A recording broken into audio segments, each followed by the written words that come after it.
Tes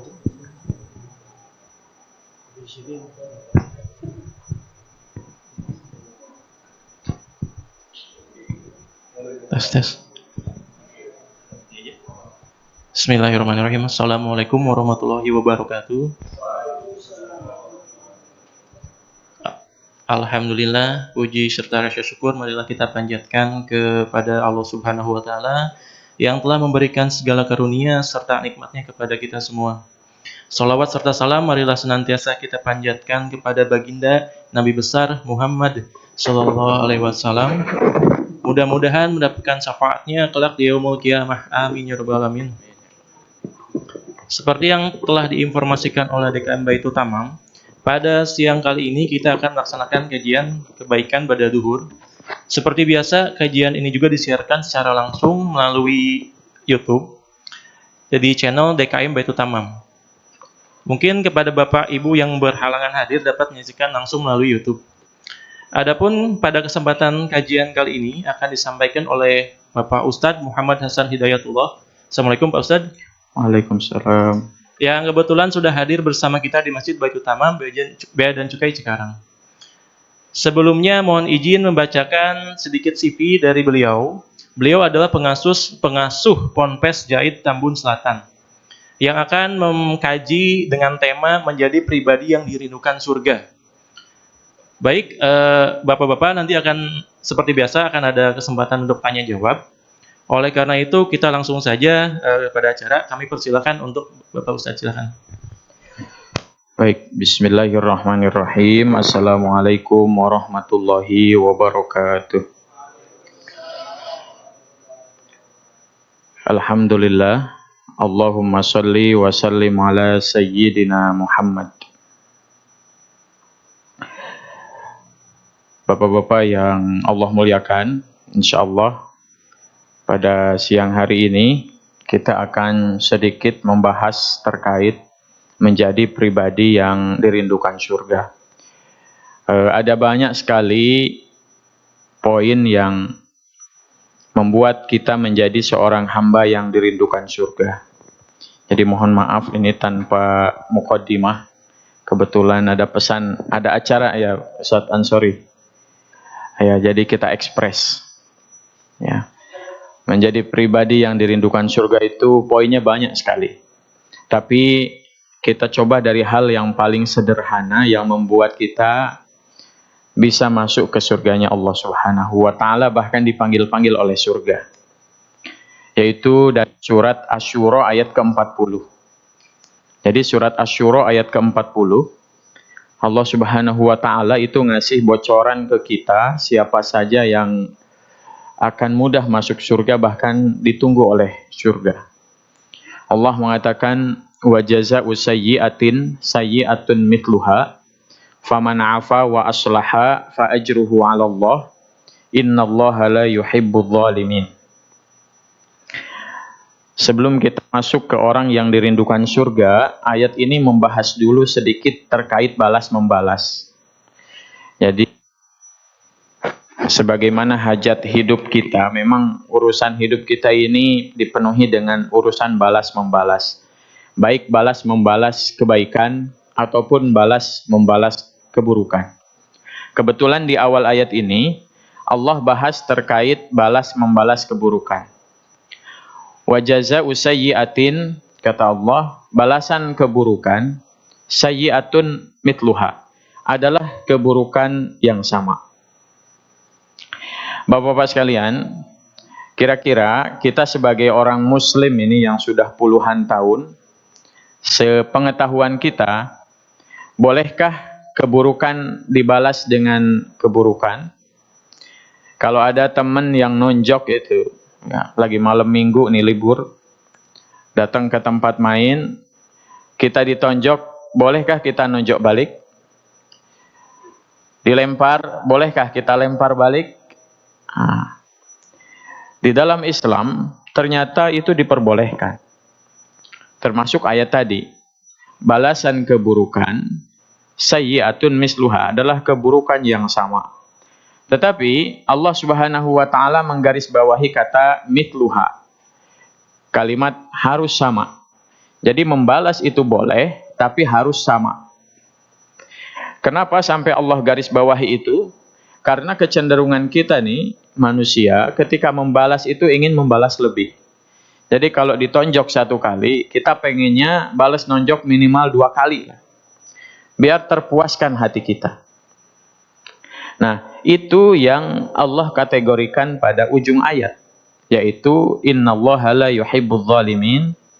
Allah tidak mencintai orang yang zalim. Artinya, walaupun status kita membalas, bukan memulai, kalau kita membalasnya dengan sesuatu yang lebih, maka kita termasuk orang yang zalim. Dan kita tidak bisa bilang, tapi Ustaz, dia duluan. Saya cuma ngebales. Walaupun hanya membalas, ya, itu harus dipastikan sama. Baik itu kualitasnya ataupun kuantitasnya. Ya, contoh kuantitas, tadi nonjok sekali, maka kita boleh nonjok orang itu ngebales sekali juga.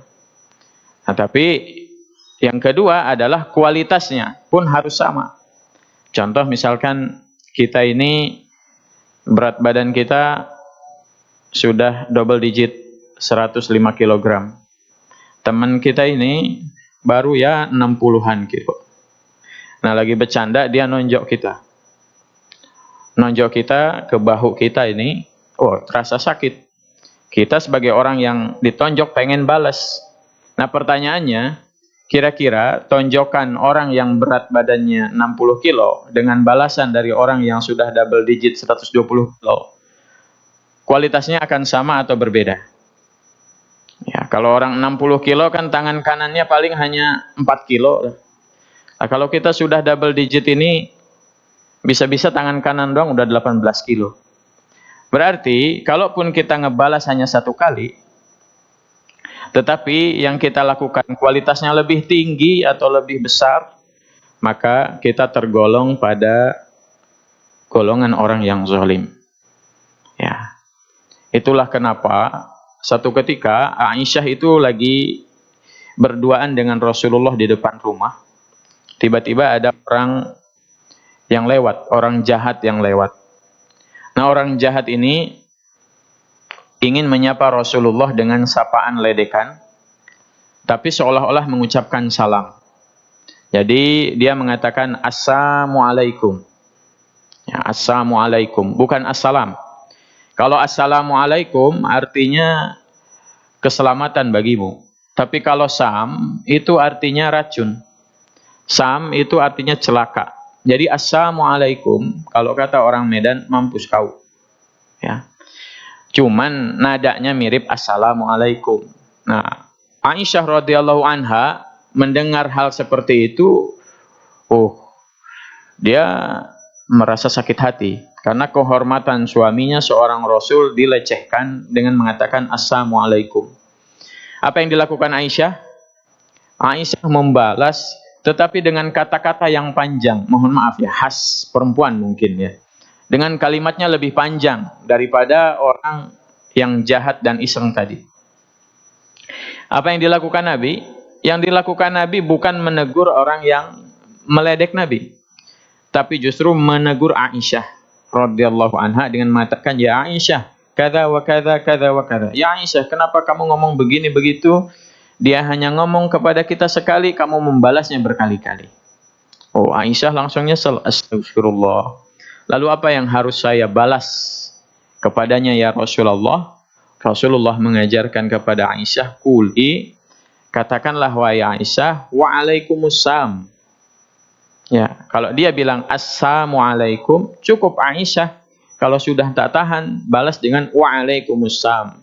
Orang tadi bilang mampus kau. Aisyah kalau mau balas, kau juga mampus. Selesai urusan. Itu di dalam Islam. Jadi boleh membalas keburukan dengan keburukan, tetapi pastikan balasan kita itu sama kualitas dan kuantitasnya. Bagaimana kalau kita tidak bisa menakar kemungkinan besar saya akan membalasnya ini lebih, maka tidak harus dibalas dengan cara langsung. Balasnya mana? Islam sudah menyediakan kepada kita adanya mahkamah, dan di setiap negara ada mahkamahnya. Nah, jadi kalau kita berkonflik, kalau belum sampai level tinggi ekonomi, misalkan ke arbitrase atau mungkin ke pengadilan, minimalnya laporkan dulu ke polisi. Ya kan, siapa tahu orang nonjok kita di tangan di bahu kanan kita, kalau hakim memutuskan ini harus diganti rugi dengan uang senilai 50 juta, itulah hukum teradil. Karena hakim adalah wakil Allah di muka bumi. Ya, jadi kadang-kadang bisa lebih untung. Kalau dia nonjok kita sekali, kita balik nonjok dia sekali, walaupun balasan kita itu sama, tapi kita tidak dapat untung apa-apa. Dan di mata Allah juga tidak ada nilainya. Nah, kalau kita lewat mahkamah, itu insya Allah yang terbaik putusannya. Itu kalau kita ingin membalas keburukan dengan keburukan. Nah, bagaimana supaya kita menjadi orang yang dirindukan surga? Maka ayatnya dilanjutkan oleh Allah Subhanahu wa taala, "Faman 'afa wa aslaha fa ajruhu 'ala Allah." Kata Allah, adapun kalau kita mau memaafkan, wa aslaha, dan mau berbuat islah, fa ajruhu 'ala Allah. Kata Allah, pahala sudah dijamin oleh Allah. Kalau kita memaafkan dan berbuat islah, apa itu islah? Islah itu berbuat baik bahkan kepada orang yang berbuat buruk. Jadi kalau orang ngasih kita makanan, kita balas dia makanan, itu bukan islah. Itu hanya baik, tapi baiknya B aja. Tapi kalau ada orang yang berbuat buruk, lalu kita balas dengan kebaikan, itu yang disebut dengan islah. Kalau ada orang yang memutus silaturahmi, kita sambungkan silaturahmi, itu yang disebut islah. Kalau ada orang yang memukul, kita balas memberi makanan, itu yang dimaksud dengan islah. Kalau ada orang yang menghinakan, assassination, membunuh karakter kita, malah kita muliakan, itu yang disebut dengan islah. Apa balasan bagi orang yang memaafkan orang yang salah, bahkan berbuat islah? Kata Allah, fa ajruhu 'ala Allah, pahalanya dijamin Allah. Lah, bukannya semua pahala dijamin Allah, Pak Ustadz? Katanya suka nanya gitu. Kalau gitu mah sama aja dong dengan pahala lain. Memang semua pahala itu dijamin Allah. Tapi redaksi dalam Al-Quran fa'ajruhu 'ala Allah itu adalah redaksi yang mahal, Bapak-bapak sekalian. Jarang Allah mengungkapkan fa'ajruhu 'ala Allah. Biasanya Pak, pahala di dalam Al-Quran itu Allah bahas dengan detail. Contoh nih, orang sedekah. Mathalul ladzina yunfikuna amwalahum fi sabilillah kamathali habbah ambatat sab'a sanabil. Kata Allah, perumpamaan orang yang sedekah satu butir, maka ia seperti sedang menanam satu butir, kemudian ia tumbuhkan satu pohon, ada 7 dahan, setiap dahannya ada 100 buah. Jadi dia sedekah 1 buah, Allah balas dengan 700 buah. Kalau sholat berjamaah, pahalanya langsung dijelaskan 27 derajat.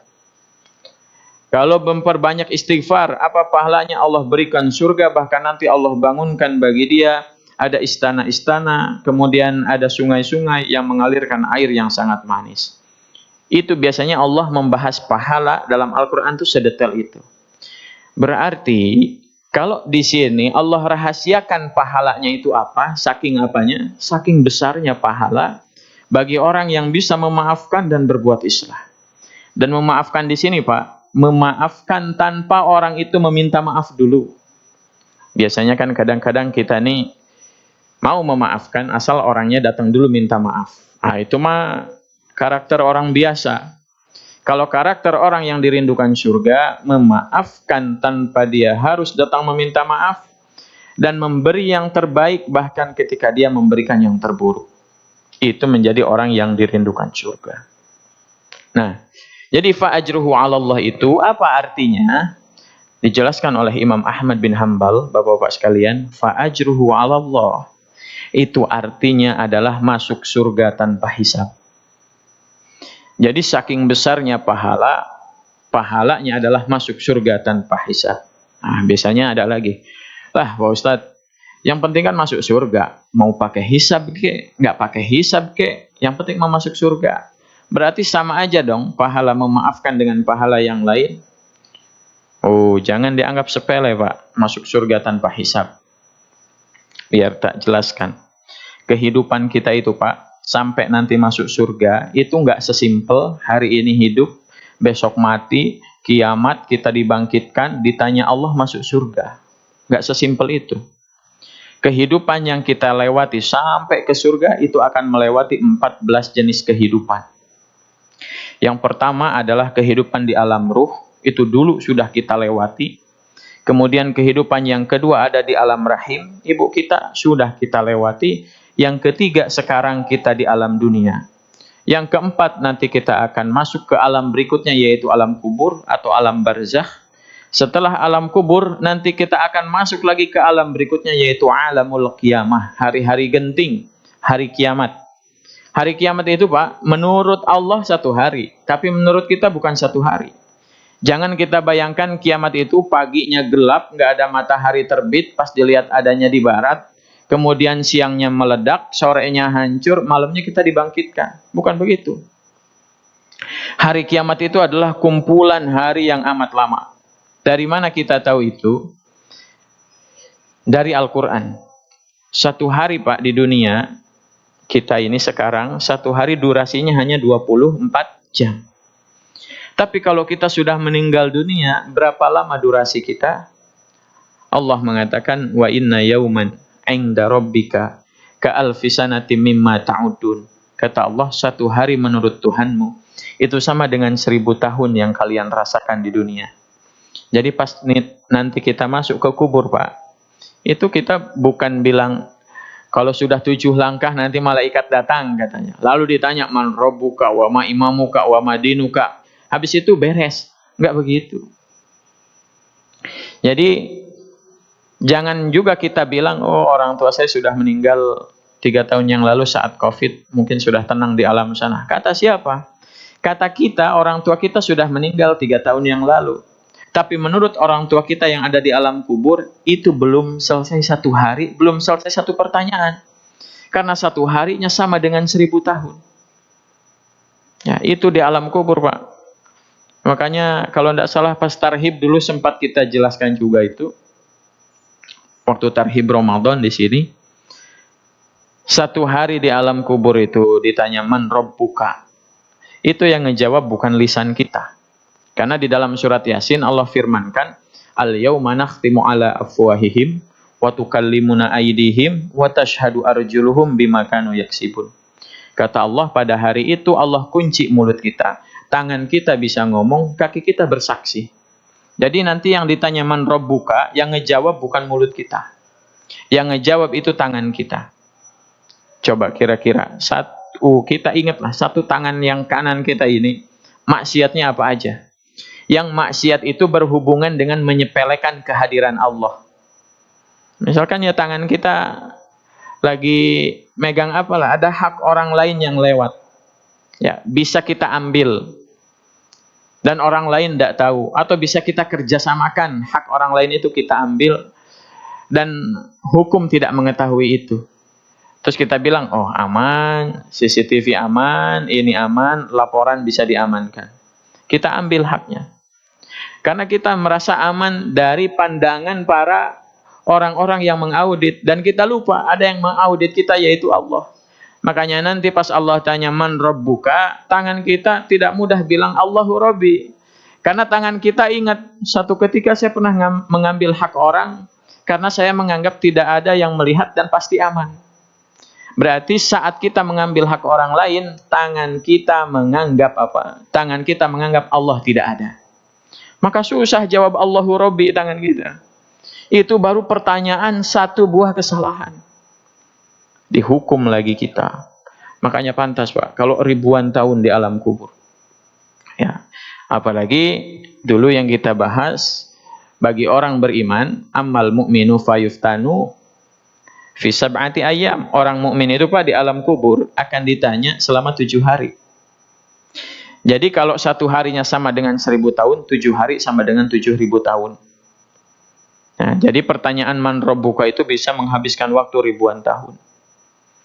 Tapi kata Rasul, kalau kita pernah saat berbicara berdusta, ketika berjanji kita ingkar, ketika diberi amanah kita malah khianat, maka kita masuk golongan yang kedua, yaitu munafik. Fa ammal munafiku fayuftanu fi arba'ina yauman. Orang munafik akan Allah tanya di alam kuburnya 40 hari. Dikalikan 1000 tahun berarti kita lama di alam kubur 40.000 tahun. Untuk ditanya man rabbuka, itu doang.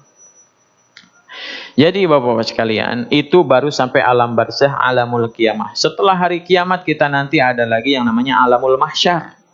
Hari mahsyar. Ada lagi alamus syafa'ah, hari-hari syafaat. Ada lagi hari penerimaan amal. Ada lagi hari timbangan catatan amal. Ada lagi hari penentuan pengumuman catatan amal. Kemudian ada hari saat kita melewati Shiratal Mustaqim. Baru nanti yang ke-13, kalau kita orang yang beriman, kita akan transit di Telaga Kausar, lalu masuk ke surga. Kalau kita imannya kurang atau ada sesuatu yang harus dibersihkan dari diri kita, maka kita tergelincir di Shiratal Mustaqim dan direbus dulu di dalam neraka. Dan berapa lama di dalam neraka itu tadi? 1 harinya sama dengan 1000 tahun. Jadi Bapak-bapak sekalian, kalau ada iming-iming dari Allah pahala, yang pahala itu adalah masuk surga tanpa hisab, jangan kita anggap enteng. Karena perjalanan kita dari sekarang sampai surga itu mungkin masih triliunan tahun. Harus melewati hari-hari yang berat di alam mahsyar, di alam kubur. Jadi kalau ada kesempatan masuk surga tanpa hisab, maka ambil itu secepat mungkin supaya kita nanti tidak harus melewati 14 jenis kehidupan itu, tapi langsung Allah undang ke surganya Allah. Dan itulah tafsir yang dikatakan oleh Imam Ahmad dari kata fa'ajruhu 'ala Allah. Jadi dulu Imam Ahmad itu menjelaskan ayat ini ketika beliau ini Pak dulu adalah seorang imam yang hidup di 3 zaman kepemimpinan, 3 khalifah.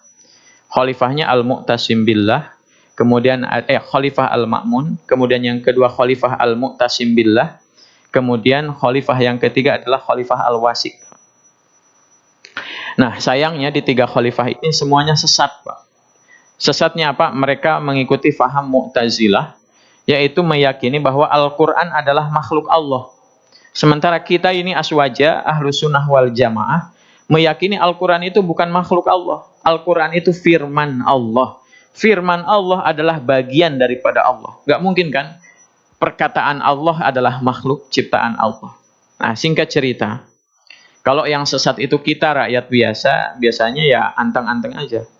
Tapi kalau yang sesat itu level kepemimpinan, maka kesesatannya itu dijadikan undang-undang dan semua rakyatnya harus ikut kesesatan itu. Termasuk diantaranya para ulama. Singkat cerita, para ulama ditanya, apakah Al-Quran makhluk Allah atau bukan? Kalau jawabannya adalah makhluk Allah, bebas dia. Tapi kalau jawabannya bukan makhluk Allah, maka dia dipenjara. Singkat cerita, Imam Ahmad bin Hanbal lah terakhir yang dipanggil dengan salah satu sahabatnya. Ditanya, dikeluarkan pedangnya, kata khalifah, ya imam, hadza saifi, wahai imam, ini pedangku, sudah aku keluarkan dari sarungnya, ia pantang kembali ke sarungnya sebelum engkau bersaksi bahwa Al-Quran adalah makhluk Allah. Jadi ditanya Imam Ahmad, apakah Al-Quran makhluk Allah? Imam Ahmad mengatakan, la, bukan. Al-Quran kalamullah. Sahabatnya satu di samping ulama juga, oh itu udah merinding. Karena udah tahu resikonya kalau dia jawab bukan makhluk Allah. Ditanya, hei satu lagi, apakah Al-Quran makhluk Allah? Nah dia ini kiai-kiai yang doyan bercanda. Jadi dia ada aja akalnya. Dia bilang apa? Sesungguhnya khalifah, kitab Zabur, kemudian kitab Taurat, kitab Injil, kitab Al-Quran, ini semua adalah makhluk Allah. Oh, khalifah langsung senang. Ah, gitu dong. Bebas. Ya, kira-kira Pak, orang ulama ini sesat atau enggak? Dia bilang 4 ini makhluk Allah. Sesat tidak? Jadi bukan cuma nyebut Al-Quran ya makhluk Allah. Tapi Zabur, Taurat, Injil. Ternyata dia tidak tersesat Pak. Karena dia sedang melakukan hilah. Hilah itu ngakalin. Jadi dia bilang sesungguhnya Taurat, Zabur, Injil, Al-Quran ini semua adalah makhluk Allah. Yang dimaksud makhluk Allah oleh dia bukan kitab-kitab tadi, tapi ini. Jadi telunjuk, jari tengah, jari manis kelingking, ini semua adalah makhluk Allah. Karena dia bilang, ini semua adalah makhluk Allah. Dia bebas, Imam Ahmad enggak. Bukan Imam Ahmad enggak bisa bercanda, enggak bisa iseng. Tapi Imam Ahmad memikirkan bahaya. Mungkin waktu itu saya bisa selamat. Tapi kalau dia iseng seperti itu, dia bebas, belum tentu umat-umat di belakang itu bisa memahami bercandaan beliau. Bisa jadi umat-umat di belakang itu menganggap, oh, itu Imam Ahmad aja bilang memang bahkan 4 kitab ini adalah makhluk Allah. Singkat cerita, Imam Ahmad dipenjara. Dan setiap harinya, Bapak sekalian, Imam Ahmad akan disiksa tidak kurang dari 100 cambukan. Cambukannya yang terbuat dari getah karet isinya, kemudian dibungkus oleh kulit unta, kemudian dililit oleh tembaga atau oleh kawat. Itu yang dipakai untuk menyiksa Imam Ahmad bin Hambal di punggungnya. Setiap hari. Kemudian apa yang terjadi? Imam Ahmad setiap disiksa, ia akan mengatakan yang pertama takbir, Allahu Akbar. Kemudian dicambuk lagi, Allahu Akbar. Sampai nanti dia hampir tidak sadarkan diri, baru Imam Ahmad akan mengatakan, Alhamdulillahilladzi rafa'ani ala darajati Bilal bin Rabah. Imam Ahmad akan mengatakan, terima kasih ya Allah, engkau sudah mengangkat derajatku seperti Bilal bin Rabah. Di zaman jahiliyah. Karena sama nasibnya. Bilal bin Rabah disiksa gara-gara menyebut ahadun ahad. Imam Ahmad disiksa gara-gara meyakini bahwa Al-Quran bukan makhluk Allah. Sama-sama disiksa demi menjaga keimanan. Ya. Sehingga cerita berganti kekhalifahan, berganti pula siksaannya. Ada yang kedua ini siksaannya, mohon maaf, Imam Ahmad itu disiksa dengan tidak diberi makan sekian hari lamanya. Kemudian di hari kesekian dia diberi suguhan makanan yang haram. Dari daging yang haram dikonsumsi oleh umat Islam dan minuman yang haram dikonsumsi oleh umat Islam. Minumannya khamar. Ya. Lalu khalifah itu bilang, biarkan itu dia makan. Dan tujuannya adalah politik, Pak. Jadi tujuannya adalah nanti kalau Imam Ahmad bin Hambal kelaparan, pasti dia makan daging yang haram itu dan khamr yang haram itu dimakan. Nanti saat dimakan, kalau bahasa kita sekarang, panggil para wartawan, panggil media, ya panggil wartawan, panggil para selebgram, panggil para seleb TikTok, kemudian di-shoot. Terus kita katakan, nih Imam Ahmad, sok-sokan meyakini Al-Quran bukan makhluk Allah, kuat imannya, padahal dia baru lapar beberapa hari aja disuguhi daging yang haram, dia makan juga. Jadi itu adalah bentuk pembunuhan karakter Imam Ahmad yang dituduhkan nanti, yang direncanakan oleh istana. Apa yang terjadi di hari berikutnya pas dilihat, ternyata makanan itu tidak disentuh, minumannya tidak diminum. Khalifah nanya, "Hei Imam, kenapa kok nggak dimakan, nggak diminum?" Jawaban Imam luar biasa. Beliau sebagai ulama ahli fikih, beliau mengatakan, Khalifah, sesungguhnya daging yang haram ini dan khamr ini sudah halal bagiku. Memang halal karena sudah darurat. Tapi kata Imam Ahmad apa? Tapi kalau aku memakan ini, aku tahu ada ribuan jutaan orang beriman tergadaikan keimanannya, dipertaruhkan keimanannya. Jadi kalau dia makan itu, nanti di belakang dia orang beriman akan mengatakan, ya udahlah, Imam Ahmad aja bisa ditawar keimanannya, ngapain kita sampai berat-berat harus mempertahankan keimanan disiksa sama khalifah. Akhirnya khalifah geleng-geleng, tapi satu, khalifah tidak berani membunuh Imam Ahmad bin Hambal. Kenapa? Karena Imam Ahmad bin Hambal itu satu-satunya orang cerdas saat itu yang masih hidup, yang hafal 1 juta hadis dan menjadi rujukan istana. Jadi mohon maaf, kalau istana lagi butuh hukum tentang sesuatu, itu nanyanya ke Imam Ahmad. Jadi Masya Allah, tega bener Pak. Disiksa tapi dimanfaatkan. Gitu. Nanti habis disiksa, udah sadar, mungkin ada gubernur yang telat setoran pajaknya, setoran zakatnya, nanti nanya, Imam Ahmad, apa dalilnya kalau ada orang-orang yang menolak bayar pajak? Imam Ahmad ngasih tahu, ini dalilnya. Tapi besoknya disiksa lagi. Masya Allah. Sampai di kekhalifahan yang terakhir, ya Imam Ahmad bin Hambal itu sudah berubah siksaannya menjadi tahanan rumah. Jadi dia sudah dipenjara di dalam rumah. Karena khalifah ini sudah geleng-geleng kepala, gimana caranya supaya Imam Ahmad bisa kerjasama. tapi Imam Ahmad tetap jadi oposisi. Ya, Masya Allah, sampai ketika beliau jadi tahanan rumah, setiap harinya beliau didatangi oleh para pensiunan-pensiunan, purnawirawan-purnawirawan algojo, para purnawirawan, mungkin sekarang purnawirawan polisi, tentara, yang dulu nyiksa beliau. Mereka mau ngapain tiap hari datang ke Imam Ahmad? Mereka satu demi satu mau minta maaf, Pak. Mau minta maaf. Imam, mohon maaf, kata mereka. Saya dulu menyiksa imam, itu bukan kemauan saya. Kalau bukan karena perintah dari negara, saya tidak akan melakukan itu. Apa jawaban Imam Ahmad? Masya Allah, jawaban imam itu, mungkin Pak, kalau kita sekarang kira-kira mau maafin orang yang nyiksa kita nggak? Hampir 30-40 tahun. Mungkin bisa dimaafkan, cuman kalau kita mungkin, oke, saya maafkan, tapi tolong jadikan saya kepala kantor bea cukai di mana? Gitu. Anak saya tolong angkat langsung jadi ASN tanpa tes. Kemudian istri saya mau nyalek DPRD Provinsi Jawa Barat Dapil Bekasi. Kemudian sepupu saya tolong dijadikan sekda. Gitu. Kalau Imam Ahmad mengutarakan seperti itu, menurut saya pantas. Oke, saya maafkan, tapi jadikan saya mufti Kementerian Agama. Tapi apa jawaban Imam Ahmad?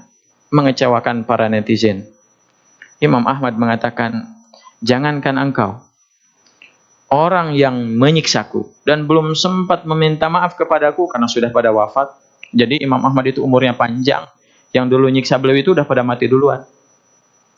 Dan belum sempat meminta maaf kepadaku, sudah aku maafkan bahkan sedetik setelah dia berhenti menyiksaku. Jadi Masya Allah, dimaafkannya itu tidak harus menunggu bertahun-tahun. Sedetik setelah selesai nyiksa, langsung dimaafkan. Anaknya kecewa. Ayah, kok ayah bisa lemah begini sih? Ya, emang mentang-mentang orang-orang besar yang minta maaf, ayah kok lemah banget? Apa jawaban ayahnya? Kata beliau, lah, marartu bihadhil ayah. Aku pernah membaca ayat ini. Dibaca ayat yang tadi, Pak.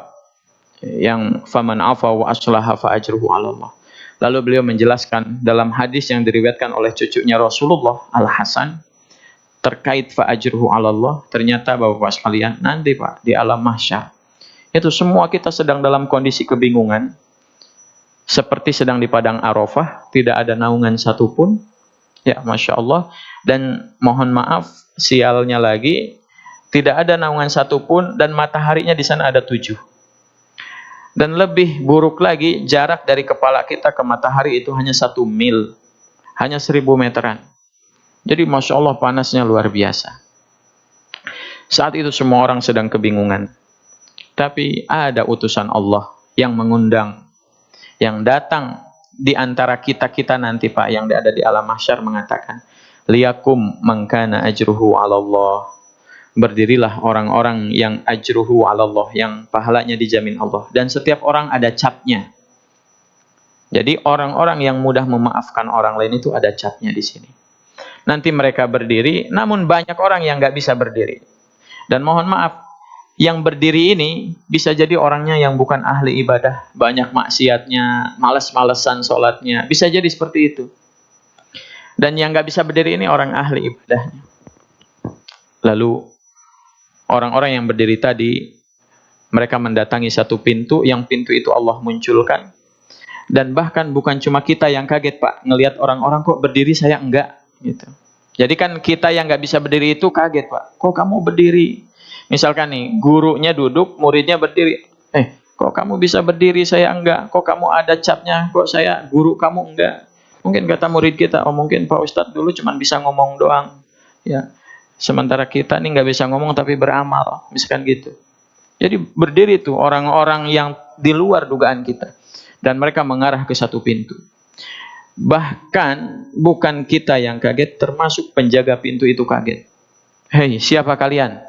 Kata penjaga pintu itu. Belum saatnya kalian masuk ke pintu ini. Ternyata pintu itu adalah pintu surga Pak, yang Allah hadirkan lebih awal.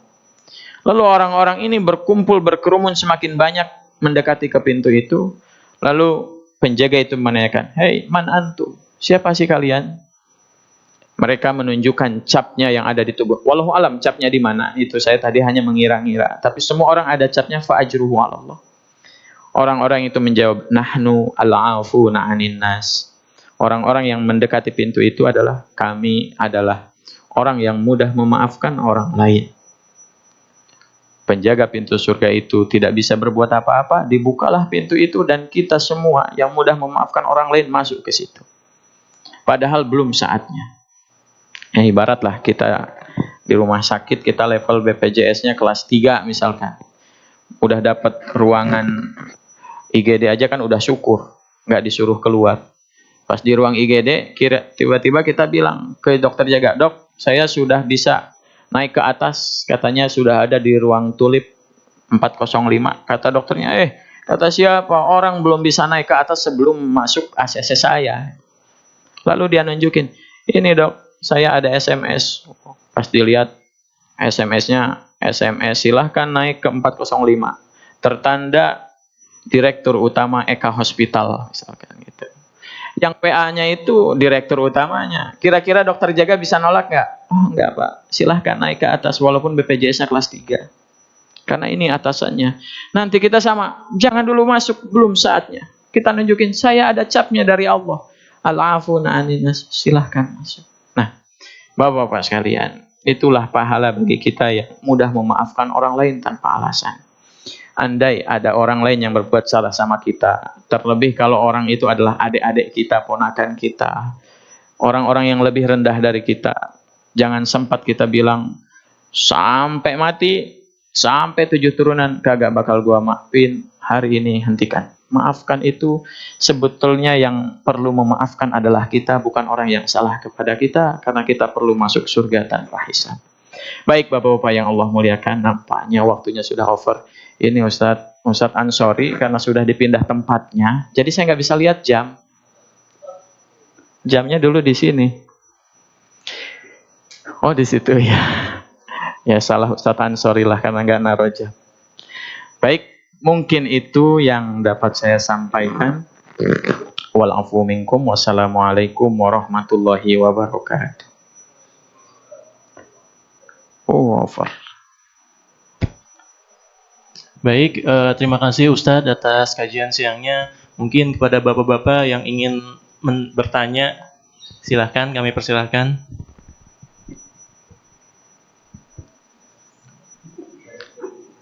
Oh ya. Oke, silahkan.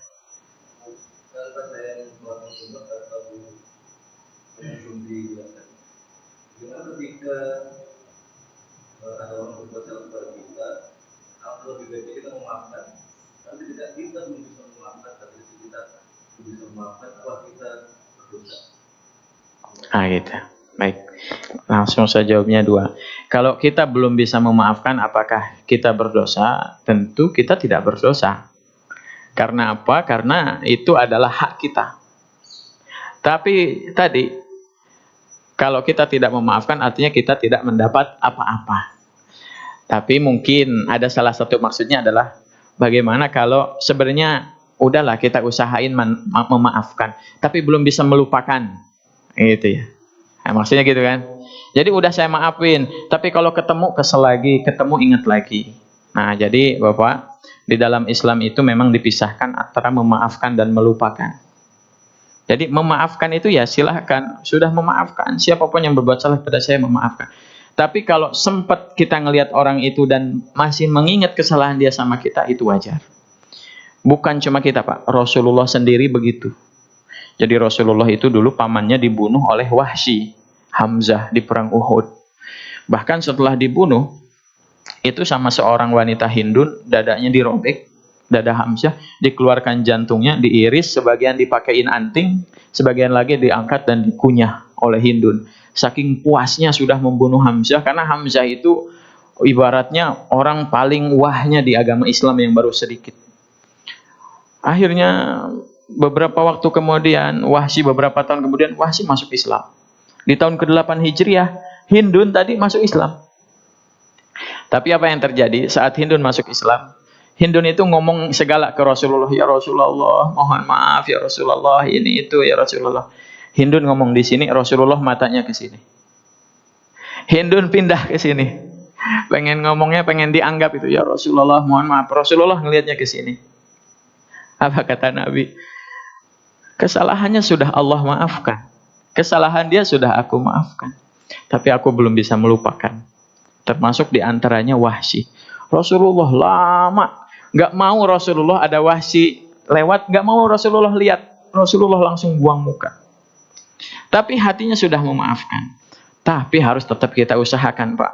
Jadi Rasulullah juga tetap mengusahakan sampai pada akhirnya Rasulullah seperti saudara dengan Wahsy, bahkan Hindun itu pada akhirnya jadi mertuanya Rasulullah Shallallahu Alaihi Wasallam.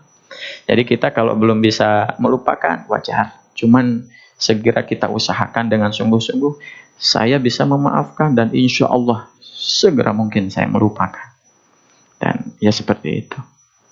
Baik, kan itu. Ada lagi mungkin? Siap. Nah, mungkin sudah. Oke, baik, terima kasih Bapak Ustadz Muhammad Hasan Hidayatullah yang telah meluangkan waktunya di sela-sela siang hari kita ini dan berkenan memberikan kajian dan berbagi ilmu yang tentunya sangat bermanfaat bagi kita semua.